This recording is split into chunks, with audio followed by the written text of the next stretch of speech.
नमस्कार, स्वदेश न्यूज देख रहे हैं आप। मैं हूं आपके साथ ऋषभ सोनी और लेकर आया हूं छत्तीसगढ़ की खास डिबेट, जिसमें आज हम बात करेंगे शराब माफियाओं पर हो रही कार्रवाई पर गहराई सियासत की। छत्तीसगढ़ के बहुचर्चित शराब घोटाला मामले में एक हफ्ते में दूसरी बार अब ईओडब्ल्यू ने प्रदेश के 2 दर्जन से ज्यादा जगहों पर छापेमार कार्रवाई की। छापे की मुख्य जड़ माने जा रहे शराब घोटाले से जुड़े ब्लैक मनी को व्हाइट मनी में बदलने वाले कारोबारी इसकी जद में है। कार्रवाई भले ही प्रशासनिक और दस्तावेजों के आधार पर हो रही हो, लेकिन सियासत में बखेड़ा फिर से देखने को मिल रहा है। क्यों हो रही है जांच एजेंसियों की कार्रवाई पर सियासत? यही आज की चर्चा के जरिए हम समझने की कोशिश भी करेंगे। हमारे साथ कुछ मेहमान भी जुड़ेंगे, लेकिन उससे पहले देखिए एक रिपोर्ट। आपको बता दें कि छावनी चौक भिलाई के पास अशोक अग्रवाल की फैब्रिकेशन और अन्य चीजों की फैक्ट्री है। अशोक अग्रवाल पूर्व आबकारी मंत्री कवासी लखमा के करीबी है। इन पर लखमा के साथ मिलकर शराब घोटाले को अंजाम देने का आरोप है, जिसकी पड़ताल करने के लिए आज ईओडब्ल्यू की टीम उनके घर पहुंची। छापेमार कार्रवाई को लेकर कैबिनेट मंत्री टंकराम वर्मा ने कांग्रेस पर तंज कसते हुए कहा कि हमारी सरकार भ्रष्टाचार पर जीरो टॉलरेंस की नीति अपना रही है। देखिए, हमारी सरकार जो है भ्रष्टाचार पे जीरो टॉलरेंस, और जो पिछली सरकार में जो भ्रष्टाचार किए से जिनकी शिकायत हुई है, शासन जो है अपने नियमानुसार उस पर कार्रवाई कर रही है। जितने लोग भी इसमें घेरे में आएंगे या दोषी पाए जाएंगे, आप पीएससी घोटाला का भी देख रहे हैं, शराब घोटाला का भी देख रहे हैं, बहुत से उनके कार्यकाल में हुए हैं और एजेंसी जो है इनकी निष्पक्षता पूर्वक इसकी जांच कर रही है। सरकारी कार्रवाई के बाद प्रदेश की सियासत गर्मा गई है। कांग्रेस ने सरकार पर राजनीतिक बदले की भावना से काम करने का आरोप लगाया है। वहीं छापेमारी को लेकर प्रदेश कांग्रेस अध्यक्ष दीपक बेज ने कहा कि यह कोई नया मामला नहीं है। ईडी, सीबीआई सब जांच कर रही है, लेकिन 2100 करोड़ की बात कर रहे हैं। सबूत क्या है? यह सिर्फ चुनावी हथकंडा है। सीबीआई, ईओडब्ल्यू, एसीबी जांच तो कर ही रही है और उम्मीद है और आगे भी करेगी। ये कोई नया मामला है नहीं, लेकिन कितना पैसा मिला ये तो जरा बता दें। 2100 करोड़ का घोटाला बता रही है, अभी तक कितना पैसा जब्त की है? सिर्फ चुनाव का एजेंडा बना के विरोधी विपक्षियों पर कार्रवाई करने के लिए ये सरकार बनी है। इसलिए महादेव सट्टा ऐप पे क्या हुआ उसको छत्तीसगढ़ दुनिया देख रही है। कोल माइंस पे क्या हुआ दुनिया देख रही है। हम लोग को 25 रुपये टन का आरोप लगा, ये लोग तो 50 रुपये टन का आरोप, तो 50 रुपये टन ले रहे। और तो और कोयले की दलाली में इतने मशगूल हैं कि हत्या तक कर दे रहे हैं। ये दिन भी देखने को मिल रहा है इस सरकार में। इसलिए ये सिर्फ दिखावे का कार्रवाई है और पूरे छत्तीसगढ़ के खनिज संसाधनों को लूटने का काम तो भारतीय जनता पार्टी की सरकार कर रही है। तो फिर खनिज संसाधन को लूट कौन कर रहा है? भारतीय जनता पार्टी तो खुलेआम कर रही है। इसको रोकेगा कौन? क्यों नियम कानून नहीं बनाए? सैंड माइंस का नियम क्यों नहीं बनाए? अगर नियम बनाते तो पूरे पैसा राज्य सरकार के पास आता। राज्य सरकार के खजाने में 1.5 साल तक कितना नुकसान हुआ है, इसका भरपाई कौन करेगा? इसका जिम्मेदार कौन है? प्रदेश की जनता इस पूरे मामले पर अब नजर रखे हुए है। एक और सरकार जहां भ्रष्टाचार के खिलाफ सख्त कार्रवाई के दावे कर रही है, वहीं विपक्ष से राजनीतिक बदले की कार्रवाई बता रहा है। सच्चाई क्या है, ये जांच पूरी होने के बाद ही सामने आएगी। रायपुर से वीडियो जर्नलिस्ट शशिकांत के साथ सुधीर वर्मा की रिपोर्ट। तो शराब माफियाओं पर हो रही कार्रवाई को लेकर सियासत एक बार फिर से गर्मा गई है। छत्तीसगढ़ में पक्ष विपक्ष एक दूसरे पर आरोप लगा रहा है। आपको बता दें कि कुछ समय पहले कवासी लखमा को भी गिरफ्तार किया गया था शराब घोटाला मामले में। पूर्व आबकारी मंत्री हैं कवासी लखमा। भूपेश सरकार के दौरान शराब घोटाला करने की जो बात सामने आई थी, इसको लेकर पूर्व आबकारी मंत्री कवासी लखमा को गिरफ्तार किया गया था। उनके कई सारे जो ऑफिसेस थे और घर थे, वहां पर भी छापेमार कार्रवाई की गई थी और अब एक बार फिर से छापेमार कार्रवाई की गई है। ईओडब्ल्यू और एसीबी की टीम ने छापेमार कार्रवाई की है। कई सारी टीमें सुकमा के लिए रवाना हुई और पूर्व आबकारी मंत्री कवासी लखमा के जो करीबी माने जा रहे हैं, उन तमाम कारोबारियों के ठिकानों पर भी छापेमार कार्रवाई की जा रही है। टीम की तरफ से यह बयान सामने आया है कि कई सारे महत्वपूर्ण दस्तावेज भी मिले हैं। अब वो दस्तावेज क्या हैं, इस बारे में फिलहाल जानकारी नहीं है, लेकिन टीम का कहना है कि कई सारे महत्वपूर्ण दस्तावेज मिलने के बाद और भी कई बड़े खुलासे हो सकते हैं। इन खुलासों में और कितने लोगों का नाम सामने आने वाला है, क्या पुरानी सरकार, पूर्ववर्ती सरकार के कुछ मंत्री भी इस घोटाले में शामिल थे, इसका खुलासा भी टीम करने वाली है। लेकिन इसको लेकर लगातार कार्रवाई चल रही है, चाहे ईडी की बात कर लें या ईओडब्ल्यू या फिर एसीबी की टीम। ये तीनों टीमें जांच कर रही हैं और जांच के बाद कई सारे बड़े खुलासे भी हो सकते हैं। लेकिन विपक्ष कह रहा है कि ये जो छापेमार कार्रवाई ईओडब्ल्यू और एसीबी की टीम से की गई थी, इस दौरान कितना पैसा मिला, इस बारे में भी सरकारी एजेंसियों को पक्ष रखना चाहिए। अब सरकार की तरफ से कहा जा रहा है कि जो भी घोटाला करेगा, ऐसे घोटालेबाजों को छोड़ा नहीं जाएगा। तो दूसरी तरफ विपक्ष कह रहा है कि सरकारी एजेंसियों का गलत इस्तेमाल विपक्ष को दबाने के लिए, विपक्ष की आवाज को दबाने के लिए किया जा रहा है। तो सरकारी एजेंसियों पर सवाल विपक्ष लगातार खड़े कर रहा है। सरकार कह रही है और सरकार के नेता मंत्री कह रहे हैं कि कांग्रेस के नेताओं पर कार्रवाई हो रही है, इसलिए सरकारी एजेंसियों पर भरोसा नहीं कर रहे। तो शराब घोटाले को लेकर एक बार फिर से बयानबाजी शुरू हो चुकी है, इस पर हम चर्चा भी करेंगे। हमारे साथ कुछ मेहमान जुड़ रहे हैं, उनका परिचय आपसे करवा देते हैं। बीजेपी का पक्ष रखने के लिए राजकुमार राठी हमारे साथ जुड़ रहे हैं। सर, बहुत स्वागत है आपका। और कांग्रेस प्रवक्ता श्री कुमार शंकर मेनन भी हमारे साथ जुड़ेंगे। सबसे पहला सवाल सर मैं आपसे ही करना हूं। राजकुमार साहब, विपक्ष कह रहा है कि सरकारी एजेंसियों का दुरुपयोग किया जा रहा है। दीपक बैज को भी आप सुन रहे थे, दीपक बैज कह रहे हैं छापेमारी कर ली गई, कवासी लखमा के जो करीबी थे उनके ठिकानों पर भी छापेमारी की गई, कवासी लखमा के घर ऑफिस में छापेमारी की गई, कई सारे सवाल खड़े किए गए। ये कहा गया कि 72 करोड़ रुपए कवासी लखमा ने कमाए हैं 3 महीने में शराब घोटाला कर। कितना पैसा बरामद हुआ, ये सवाल कर रहे हैं दीपक बैज। क्या पैसा बरामद हुआ है या सिर्फ डॉक्यूमेंट्स मिले हैं एजेंसियों को? देखिए ऋषभ जी, जब भी इस प्रकार की कार्रवाई होती है, कांग्रेस का विरोध स्वाभाविक है। मैं आपके माध्यम से साथी प्रवक्ता से पूछना चाहूंगा, अगर घोटाला नहीं हुआ है तो डरने की क्या बात है? मामला तो न्यायालय में जाता है ना ऋषभ जी, और न्यायालय में जाता है, उसके बाद दूध का दूध पानी का पानी हो जाएगा। आप अगर गलत नहीं किए हैं तो डरने की आवश्यकता नहीं है ऋषभ जी। और ये जो हमारे कांग्रेस से लोग कह रहे हैं कि दबाने का प्रयास है, ये काम तो कांग्रेस की जब भूपेश बघेल की प्रदेश में सरकार थी तब होता था। ये काम भारतीय जनता पार्टी नहीं करती। और वैसे भी ये स्वतंत्र एजेंसी है जिसका भारतीय जनता पार्टी से कोई लेना देना नहीं, और पर्याप्त सबूत के आधार पर कार्रवाई होती है ऋषभ जी, और सबूतों के आधार पर मामले को कोर्ट में पेश किया जाता है, और कोर्ट में माननीय न्यायालय जो है वो निर्णय लेता है। इसमें भारतीय जनता पार्टी कहां से आ गई? मैं समझता हूँ जिस प्रकार से 5 साल भूपेश बघेल की कांग्रेस की सरकार इस प्रदेश में रही, और मैं आपको बताना चाहूंगा ऋषभ जी, 71 विधायक इनके थे, और जिस प्रकार से 5 साल में इंफ्रास्ट्रक्चर का ही काम नहीं हुआ, खाली 5 साल घोटालेबाज की सरकार जो इस प्रदेश में रही, और पीएससी के माध्यम से लाखों नौनिहाल का भविष्य बर्बाद करने का काम कांग्रेस की भूपेश बघेल सरकार ने किया। और सोनवानी जी जेल में जो पीएससी के अध्यक्ष, और शराबबंदी के नाम पर इन्होंने सरकार बनाई। महिलाओं ने बड़ी संख्या में कांग्रेस को वोट देने का काम किया 2018 चुनाव में। शराबबंदी तो नहीं हुई, शराबबंदी के नाम पर 2100 करोड़ का घोटाला कर दिया। आबाकारी मंत्री कवासी लखमा जी जेल में है, सौम्या चौरसिया जेल में है, रानू साहू जेल में है, अनवर ढेबर जेल में है, अभी बहुत सारे लोग और जेल जाएंगे ऋषभ जी।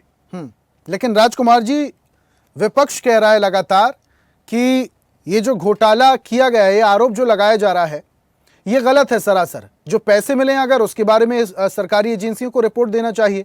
आपकी तरफ से भी आरोप लगाया गया कि शराब घोटाला किया गया, होलोग्राम घोटाला किया गया, कवासी लखमा ने 72 करोड़ रुपए कमाए, उससे अपने बेटे का घर बनवाया, सुकमा का कांग्रेस कार्यालय बनवाया। इसके पीछे भी कुछ डॉक्यूमेंट्स होंगे ना, वो भी सार्वजनिक की जाए, जनता को पता चलना चाहिए उनका पैसा अगर विपक्ष के नेताओं ने गलत तरीके से इस्तेमाल किया था तो उन तक ये जानकारी पहुंचना चाहिए। ये हवाई बातें क्यों? देखिए, मैं आपसे ऋषभ जी पहले भी कहा कि पर्याप्त सबूत के आधार पर जो है स्वतंत्र एजेंसी जांच करती है। ईडी की बात करूं, क्या सीबीआई की बात करूं, क्या छत्तीसगढ़ की जो लोकल एजेंसी की बात करूं, पर्याप्त सबूत होते हैं, उसके आधार पर कार्रवाई होती है। राठी साहब, इसमें कोई दोहराए नहीं है। अगर तमाम ये जो एजेंसियां हैं, चाहे मैं ईडी की बात कर लूं, ईओडब्ल्यू की बात कर लूं, एसीबी की बात कर लूं, सरकारी एजेंसियां हैं, स्वतंत्र हैं। जब उन्हें कोई क्लू मिलता है, कोई सबूत मिलता है, तभी वो इतना बड़ा एक्शन लेते हैं। और वो भी पूर्व आबकारी मंत्री के घर में अगर आप जा रहे हैं तो कोई पुख्ता एविडेंस ही होंगे, लेकिन वो पुख्ता एविडेंस शो किया जाए ना, बताए जाए कि इसके आधार पर जांच हो रही है। वरना विपक्ष तो आरोप लगा ही रहा है कि ये सरकारी एजेंसियां केंद्र से संचालित हो रही हैं। देखिए ऋषभ जी, जो स्वतंत्र एजेंसी है उसका मैं आपसे पहले भी उल्लेख किया कि भारतीय जनता पार्टी से लेना देना नहीं है।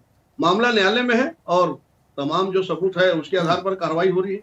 उसमें भारतीय जनता पार्टी को जरूरत नहीं है कि सबूत हमको पेश करने का तो उचित ही नहीं है। ये तो सरकारी एजेंसी जो है वो जो है मामला न्यायालय में प्रस्तुत करती है, वहां पर एविडेंस देती है, वहां पर सबूत को रखती है, उसके आधार पर माननीय न्यायालय निर्णय लेता है। ये तो कोर्ट का विषय है, ये भारतीय जनता पार्टी का विषय नहीं है ऋषभ जी। लेकिन आपके माध्यम से मैं कहना चाहूंगा ऋषभ जी, जिस प्रकार से 71 विधायक कांग्रेस से थे और 5 साल में इंफ्रास्ट्रक्चर का काम नहीं हुआ और जिन जिन वादों को लेकर इस प्रदेश में भूपेश बघेल ने कांग्रेस की सरकार बनाई, 36 वादे में से 6 वादे इन्होंने पूरे नहीं किए और परिणाम सामने ऋषभ जी, ये 71 से 35 पर आ गए और हम 14 से 54 पर आ गए। इन्होंने कभी गलती स्वीकार नहीं किया ऋषभ जी। इन्होंने कभी जो है कभी ईवीएम पर आरोप लगाया, कभी निर्वाचन आयोग पर आरोप लगाया।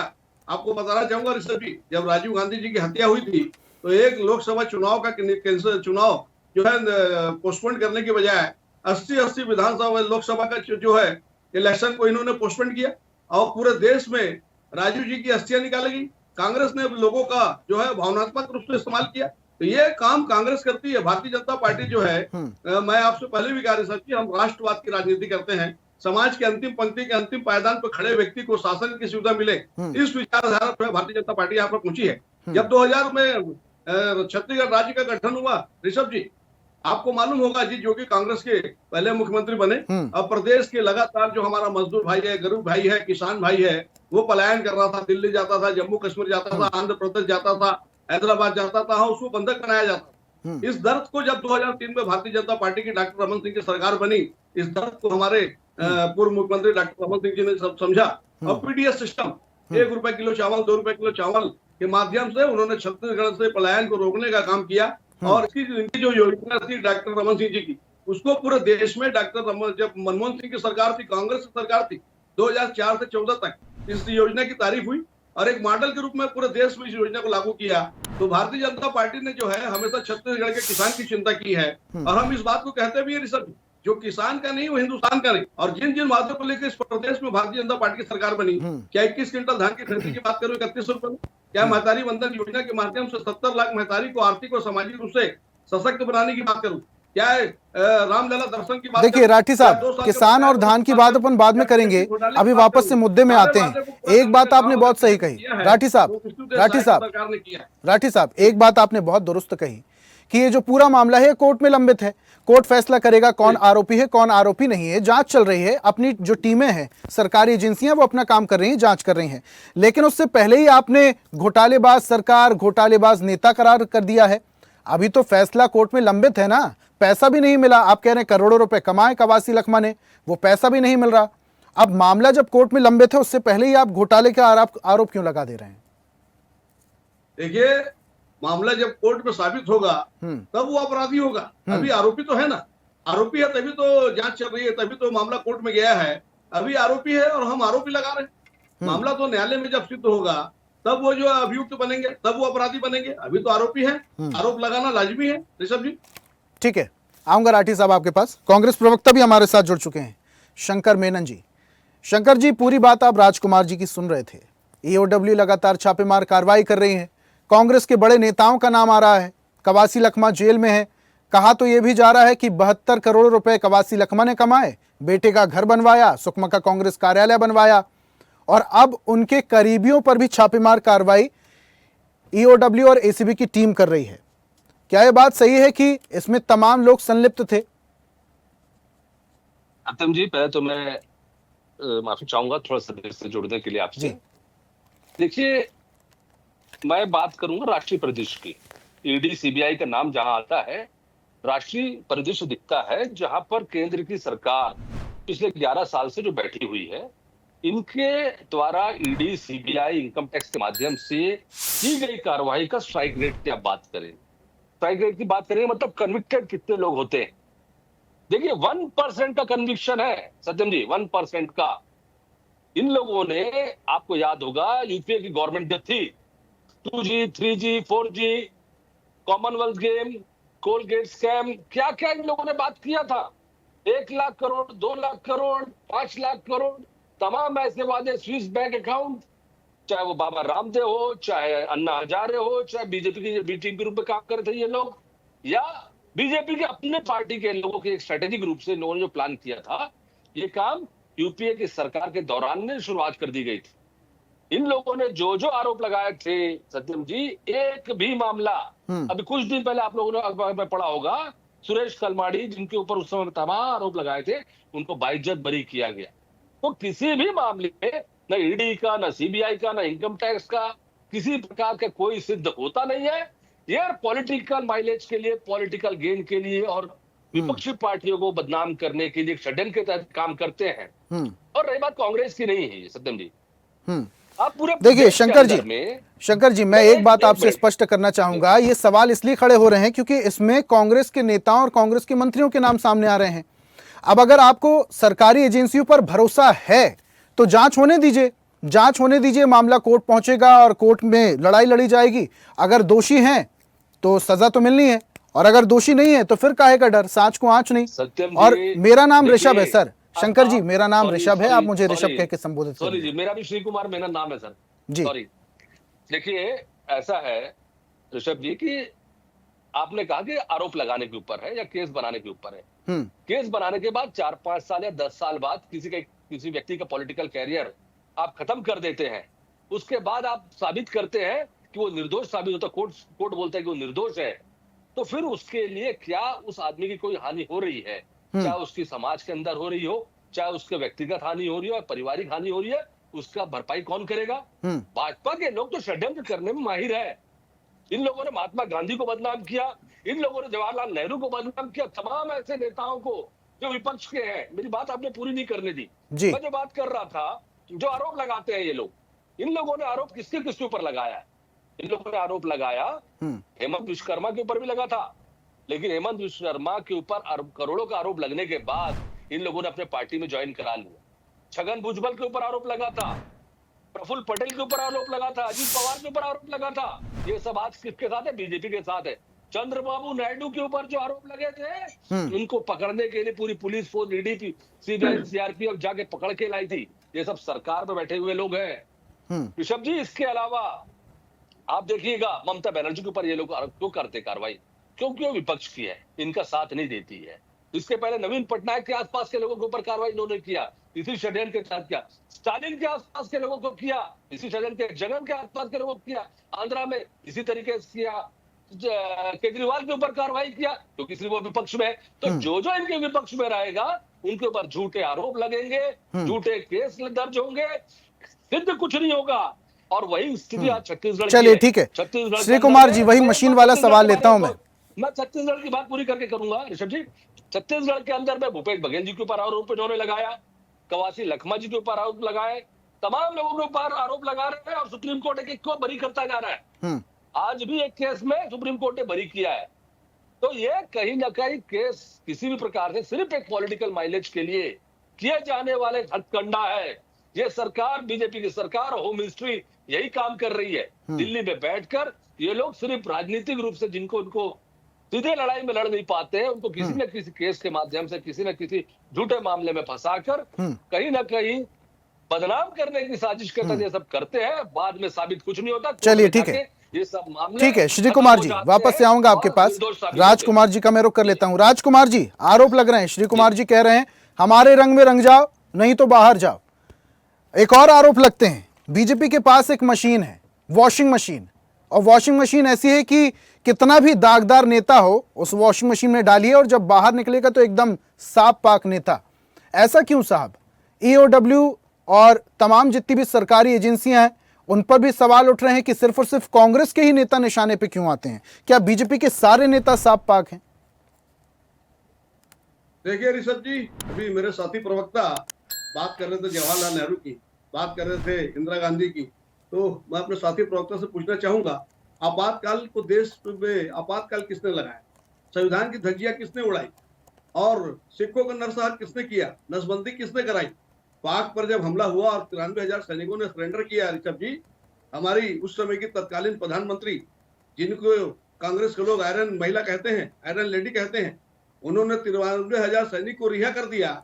लेकिन देश के अटल जी ने उनको दुर्गा याद नहीं आई कहा था। सुन लीजिए दुर्गा जी का अवतार कहा था। आप बोल रहे थे, मैं साथी से सुन रहा था। सुन लीजिए, बोलने की आप क्षमता भी आप रखिए। रिया किया की आप बात में किए, बोलने का साहस आप है, हिस्ट्री को आप पढ़िए, में बोलने का आपको समझ साहस में है, आएगा कि किन कारणों पर रिहा किया गया था। कांग्रेस एक कमजोरी है, 54 हमारे सैनिक वापस नहीं आए, जेल में सड़ गए, उसकी इंदिरा जी ने चिंता नहीं की। उस समय पोख हम ले सकते थे ऋषभ जी, इन्होंने पोख नहीं लिया। और तो और मैं छत्तीसगढ़ की बात करता हूँ ऋषभ जी, तो भूपेश बघेल के कांग्रेस के शासन में कवर्धा में एक दुर्गेश नाम का व्यक्ति भगवा फहराता है और अल्पसंख्यक समाज के लोग उस भगवा को नीचे लाकर जो है पांव के तले रोते हैं, और दुर्गेश जब उसका विरोध करता है तो ये लोग जाके जो है उसके साथ जो उसके कपड़े को फाड़ने का काम करते हैं, और दुर्गेश थाने जाता है, उसकी रिपोर्ट नहीं होती, रिपोर्ट कराते हैं वो जिन्होंने ठीक है जो है श्री कुमार जी 20 सेकंड जल्दी से अपनी बात रखिए, 20 सेकंड, मेरे पास वक्त बहुत कम है सर। जो बात कर रहे हैं, ठीक है राजकुमार जी रुकिए, श्री कुमार जी में आग लगती है, चाहे वो बलौदा बाजार का पूरा मामला हो, जलता है, चाहे कवर्धा का मामला हो, और हमारे चाहे वो सरगुजा का प्रदेश के मामला हो, तत्कालीन जो मुख्यमंत्री स्थिति है ठीक है, सरकार चला नहीं पा रही वहां है जाकर दोनों पक्षों और को विजय साथ शर्मा कराने जी के की बजाय बात कर रहे फायर हैं, ब्रिगेड विजय लेकर शर्मा जी के बैठे क्षेत्र में 170 छत्तीसगढ़ लोगों के ऊपर केस हुआ है, छत्तीसगढ़ को 170 लोगों के जो ऊपर है केस हुआ, गांधी परिवार का, ग्रामीणों के ऊपर केस छत्तीसगढ़ हुआ को है, गांधी परिवार सामान्य का मारपीट ATM के बनाने का लेकर काम किसने किया? जिस मामले को छत्तीसगढ़ को लेकर चारा का बनाने का मध्य काम प्रदेश किसने के किया? अंदर में एक हत्या हो गई। चलिए ठीक है, शराब घोटाले को लेकर जो एक्शन हो रहा है उसको लेकर सियासत इसी तरीके से चलती रहेगी। राजकुमार जी बहुत शुक्रिया हमारे साथ जुड़ने के लिए, श्री कुमार जी आपका भी बहुत बहुत शुक्रिया हमारे साथ जुड़ने के लिए, चर्चा में शामिल होने के लिए। तो ईडी, सीबीआई और ईओडब्ल्यू ये टीमें जांच कर रही हैं, छापेमार कार्रवाई हो रही है। ये कहा जा रहा है कि अभी और भी ज्यादा छापेमारी कार्रवाई होगी, कई सारे महत्वपूर्ण दस्तावेज भी मिले हैं। उसके जरिए यह कहा जा रहा है कि शराब घोटाले में बड़ा हाथ मारा गया, करोड़ों रुपए का घोटाला हुआ, सरकार को करोड़ों रुपए का चूना लगाया गया।